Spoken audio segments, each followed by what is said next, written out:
Hi, welcome to chapter 4. Last chapter, super easy. We were just adding some texture paste and a wood sentiment to a clear page. This chapter, we're also using a clear page, only it doesn't look so clear anymore, right?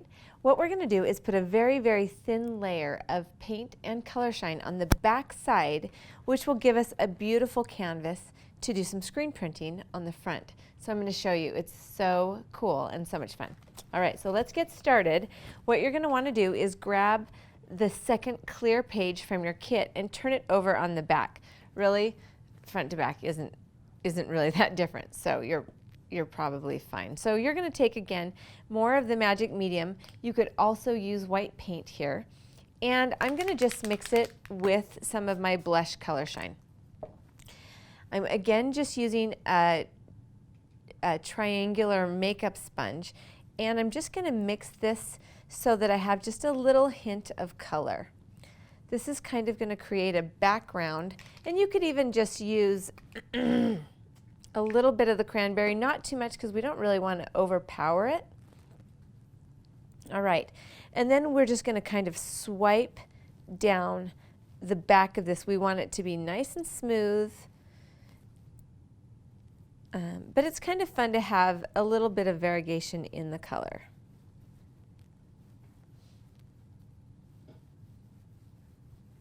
All right, we want this to be real thin so that it dries pretty quick, because once again, when you use the heat tool, you want to be careful with the plastic page.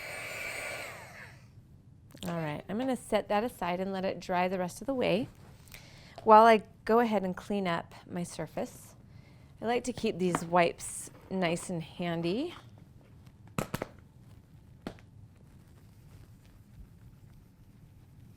Okay, you'll want to go ahead and open up. We're going to use both of the art screens that are contained in this kit. This one says La Vida è Bella, and this one is just a really beautiful, very detailed flower. One of the really cool things about the art screens is that we can get very, very detailed art, and we can add it onto whatever surface that we want.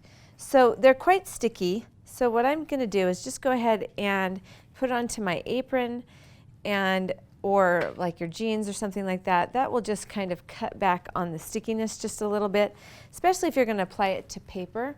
Some really soft papers, like a nice soft cardstock, when you use it the first time, it will kind of rip it right off.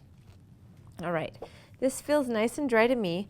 Now what we're going to do is flip it over, and you can see that you're going to have this kind of painterly looking see-through background. All right, and it looks like I got a little bit of paint on the front, which I didn't want, so I'm just going to wipe it off. All right, perfect. Okay, now I'm going to use the raspberry screen print ink, and here's how this works. It's really amazing.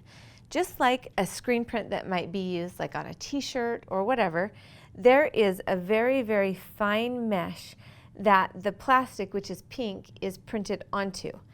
So what happens is when you position it, and I'm just going to kind of do a couple different I'm going to move it in a couple different places. I'm going to use just a little bit of the screen print ink, and I like to just put it right onto the screen. I'm going to use my scraper, and I'm just going to pull it right over the top of the design. Now again, kind of like what we talked about in chapter 1, when you have the scraper down at a lower angle, that's when you're dispensing the ink, and when you're putting it at a top, at like a higher angle, that's when you're scraping it. And you want to kind of scrape your screen clean. All right, so I'm just going to remove it. So you can see that I've not only printed on my clear surface, I've also printed right here on my mat. All right, so I'm also going to kind of position it right here next to it. And I don't really, and I still have ink on my scraper, so I'm just going to go ahead and use that. Scrape it nice and clean. kind of overlapped it a little bit. All right, and I think I'm also going to stick it right up here. Put it down again, and I think I need just a little bit more screen ink. A little bit goes a long way. Kind of smear it around and then scrape it all up and off. It kind of cuts back on your cleaning up too if you try to get as much of the ink off of the screen. All right, and we're going to lift that out. All right, now the trick for the screen printing, so I'll show you. Doesn't that look beautiful? Really fun. I love how I can kind of position it in different places so that I can get a different effect. You're going to want to clean the screens right away. And I just use those same wet wipes. This ink is very fast drying, and that's awesome when you're working with it because it goes on actually very, very thin. But it can and will dry right in the screen itself, in that mesh, and then your screen doesn't work anymore. So you just need to make sure that you're wiping the front and wiping the back to make sure all the ink is cleared out of the design. And then I just kind of lay it back on to its backer with the sticky side up and let it dry. Okay, I'm just going to see, might just hit this up with a little bit of a heat tool and make sure that it's dry.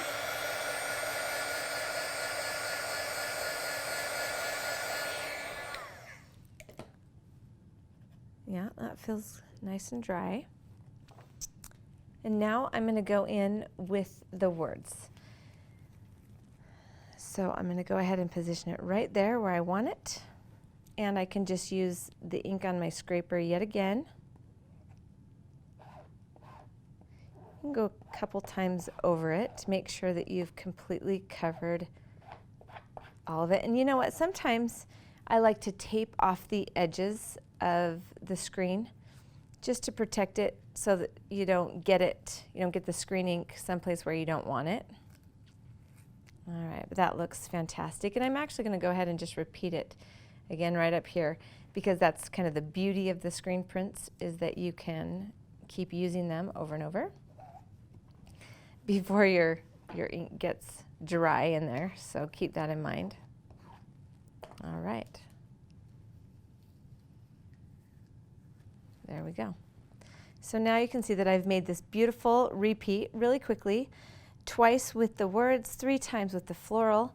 I'm going to set that aside, let it dry, and then just clean it really good with my wet wipe, or kind of like to use the Clorox wipes. They seem to be a little bit stronger than just a baby wipe. Make sure that you clean the front really good, and then you can see that you've screen printed onto your cleaning surface or whatever you're cleaning, and then clean the back really good as well. Just making sure that all of the ink comes completely out of that screened area. And then again, I like to lay it to dry with the sticky side up. Okay. So I'll show you how this turned out with, again, we just did a really soft coat on the back and some beautiful screen printing on the front, and that's the end of chapter 4.